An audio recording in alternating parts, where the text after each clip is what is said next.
Donc, je vous parle aujourd'hui du devenir de l'éducation des enfants dans les situations de séparation conjugale et de recomposition familiale. Alors, il est beaucoup question aujourd'hui de l'éducation des enfants, hein. On en parle énormément et on insiste, en même temps que l'on évoque la démocratisation de la famille, on insiste sur les notions de bienveillance, sur l'éducation positive. Cependant,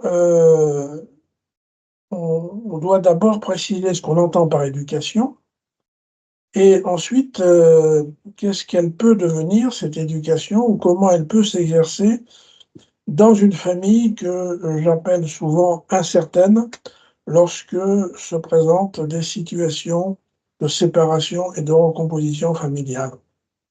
Donc, je vais donc aborder quelques réflexions autour de tout cela en me référant aux connaissances de base apportées par la théorie d'attachement. Ça va être le fil conducteur. Donc, tout d'abord, qu'est-ce que l'éducation de l'enfant et quelle place joue l'attachement dans cette éducation? À la naissance, le bébé humain est profondément immature. Il ne peut pas survivre par ses propres moyens. Son cerveau n'est pas suffisamment développé. On parle de néothénie, hein, pour qualifier cette immaturité originelle. Et c'est donc grâce aux échanges avec d'autres cerveaux, et d'abord ceux des figures de soins, que la circuiterie neuronale va se développer chez le nourrisson, puis chez l'enfant, va se structurer donc tout au long du développement, qui va se poursuivre jusqu'aux environs de 25 ans. C'est pourquoi l'être humain est fondamentalement un être lié. Il vit nécessairement avec les autres en société. Et il va donc apprendre cette vie au milieu des autres en se référant donc à des comportements, à des règles, à des valeurs, à une culture. Autrement dit, il va devoir être éduqué. Je rappelle ici la racine latine du mot éduquer, educare, qui veut dire montrer le chemin. Alors d'un côté, il est question de montrer le chemin, d'un autre côté, il est question d'être lié, d'être par conséquent attaché, comme Bowlby nous l'a précisé, hein, c'est-à-dire d'être satisfait dans un besoin vital de protection, génétiquement programmé, sélectionné par l'évolution, nous a dit Bowlby, hein. Donc, beaucoup de travaux se sont développés à notre époque moderne, on va dire, autour de cette notion d'attachement, mais je tiens quand même à apporter des précisions supplémentaires par rapport à ce que les attachmentistes ont l'habitude de dire. D'abord, premier point que je dois souligner, c'est que à la naissance et dans les temps qui vont suivre la naissance, on parle du nourrisson, c'est-à-dire on parle d'un être qui a besoin d'être satisfait dans ses besoins précisément, hein, qui doit être satisfait dans ses besoins, besoins bien sûr d'abord physiologiques, et on pense d'abord à ça, la nourriture bien sûr, hein, mais tout autant besoins affectifs et ensuite un peu plus tard, besoins éducatifs. Au début de sa vie, l'enfant n'a pas besoin d'être éduqué à proprement parler. Il a besoin d'être satisfait dans,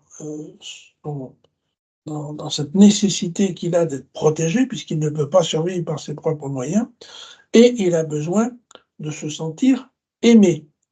C'est ça qui me semble extrêmement important.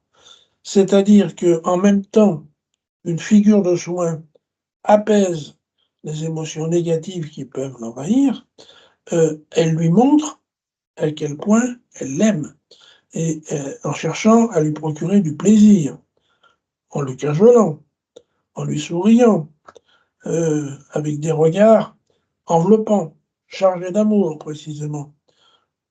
aussi en le stimulant agréablement, par exemple en le chatouillant, en lui faisant des guilis-guilis. Bref, c'est pas pour rien qu'on parle de nourrisson, il est question de nourriture et de nourriture non seulement physiologique, mais de nourriture affective, comme je viens de le dire il y a quelques instants. Et ça, c'est possible grâce à la proximité d'une figure de soin, toujours là, toujours présente, toujours prête, disons, à satisfaire les attentes du nourrisson. On est là dans les 8 à 10 premiers mois d'existence. Et ensuite va commencer la période éducative. Donc, ça veut dire que là, l'enfant, le petit enfant, va se heurter à la frustration et aux limites. Au début de sa vie, comme j'y ai insisté, le nourrisson n'est qu'un être de besoin. Mais dès lors que commence à se développer sa motricité, dès lors qu'il découvre le l'environnement autour de lui avec la possibilité de d'aller vers cet environnement, par les gestes évidemment, hein, en pouvant se saisir d'un objet, par la motricité, hein, ensuite en se développant, en commençant, disons à marcher. Mais en même temps, il va se heurter à la frustration et aux limites.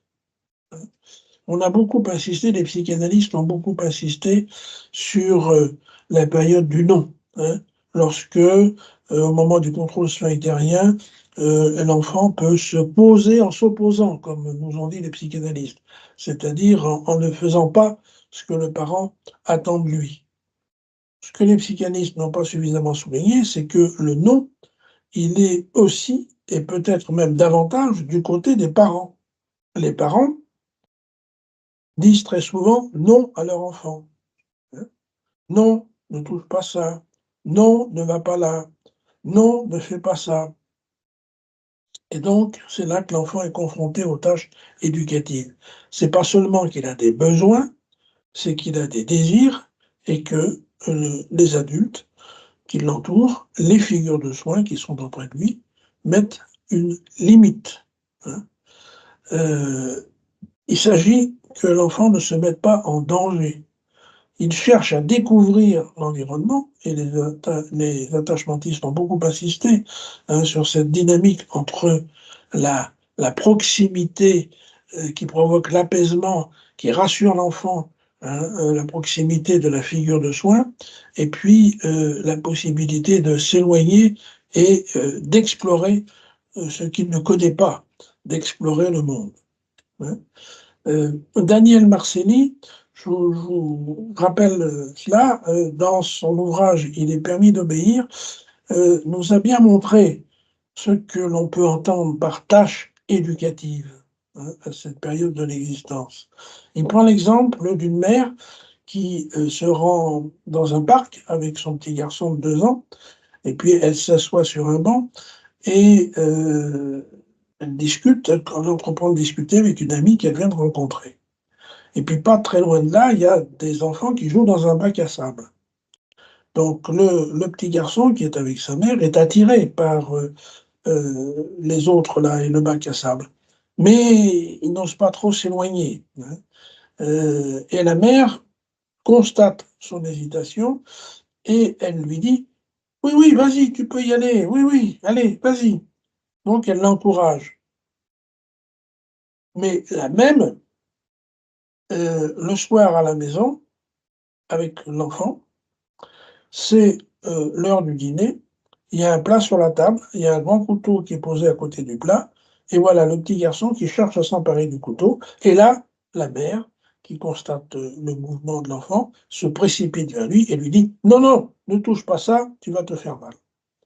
Voilà donc, hein, un bon exemple et banal de ce que sont les tâches éducatives, c'est-à-dire un équilibre dynamique entre ce qui est interdit et ce qui est autorisé, encouragé. Dans les interactions précoces, la protection s'exerce à travers les nourritures affectives, avec l'éducation, qui commence donc, je vous ai dit, à partir de 8-10 mois, eh bien, c'est à travers le guidage de l'enfant que s'exerce la protection.